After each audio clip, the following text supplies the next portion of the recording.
আসসালামু আলাইকুম। দেখেছেন আপনারা, এই হলো আমাদের গ্রামের স্বাধীন। সে প্রবাসী ভাইদেরকে নিয়ে অসাধারণ কিছু টিপস দিচ্ছেন। টিপসটি হলো কি, যে যারা প্রবাস থেকে দেশে ফিরে আসে, আসার পরে কিন্তু তাদের থেকে চাঁদা দাবি করে। এই নিয়ে খুব চমৎকার ভাবে কিছু কথা উনি গুছিয়ে বললেন, তাই আমরা শুনবো। চলুন শুনি উনি কি কথা বলে। হ্যাঁ, তারা একটা ভোগান্তির শিকার হচ্ছে। কিরকম? আমাদের গ্রামে কিছু কমন সেন্স মানুষ তাদেরকে মানে জায়গায় জায়গায় মানে এরকম ভাবে আটকা, ঠিক আছে? সবসময় তার ছেলেরা বিদেশ থেকে আসলে যে তারা টাকার বেশি নিয়ে আসে, এটা কিন্তু কথা না, ঠিক আছে? একটা সমাজে যখন 5 জন লোক থাকে, তাদেরকে কিন্তু একটা ছেলে এমনি বলে ভাই চা খান বা ঠান্ডা খান, তাদের মেমোরি করবা একটা ছেলে কিন্তু কাজও যেতে পারে মানিব্যাগ সাথে না থাকলে। আমাদের কমন সেন্স হীন কিছু মানুষ আছে, কি জানেন?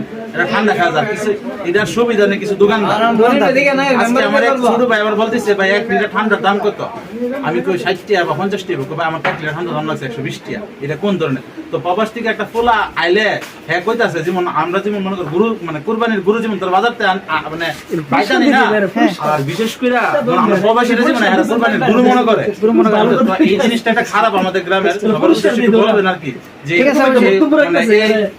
এই জিনিসটা খুব খারাপ লাগে। না খারাপ অবশ্যই ভাই, আমরা কেটে হিজাটা ঠিক আছে, যে কোনো বিষয় আবার আমরা রেখেন না। আচ্ছা ঠিক আছে, হলো সমস্যা নাই। এই আগের কথা ঠিক আছে, আমার কথা না, কারণ আমি আগের কথাটা ঠিক আছে, ঠিক আছে। আসলে যে কোনো একটা চাঁদা, যে কোনো একটা জিনিস এটা তো ঠিক হবে না, আসে না এগুলো ঠিক না। এলাকায় আসে কিছু টাকা পয়সা, এটা নিজে ইচ্ছাকৃত ভাবে দেখ, অবশ্যই তাদের কাছে আমরা একটা আবদার করতে পারি, কিন্তু জোর করে প্রভাব খাড়ে আবদারটা করে এরা ঠিক না। যেভাবে এটা তো ঠিক না। এই জিনিস বিষয়ে কিছু বলবেন আর কি, আপনার কাছে প্রত্যাশা বা আশাবাদী আর কি। ঠিক আছে, ওকে, ধন্যবাদ। আসসালাম। এমন একটা নেতা চাই যে রাষ্ট্র লইব কান্দে, সুন্দর একটা সমাজ হইব, পর্ব না কেউ ফান্দে। স্বাধীন, তোমাকে অসংখ্য ধন্যবাদ সুন্দর আলোচনা করার জন্য। সবাই দোয়া করবেন ছেলের জন্য। এবং কিছু অংশ ব্যক্তি বলতেছে, স্বাধীন ভাই তুমি কবে বিয়ে করবা? এই নিয়ে চলুন শুনি কি কথা বলে। বিয়ে করবো কবে? কি স্বাধীন ভাই বিয়ে করবেন কবে?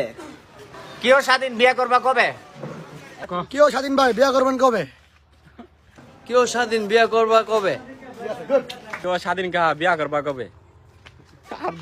কিরে স্বাধীন বিয়েটা করবি কবে? কি স্বাধীন বিয়ে করবা কবে?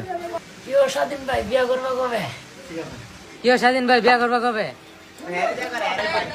দেখছেন তো, সবাই বললো কি, কেউ স্বাধীন ভাই তুমি বিয়ে করবে কবে? তার বিয়ে নিয়ে তোমাদের চিন্তা করার কোনো দরকার নেই।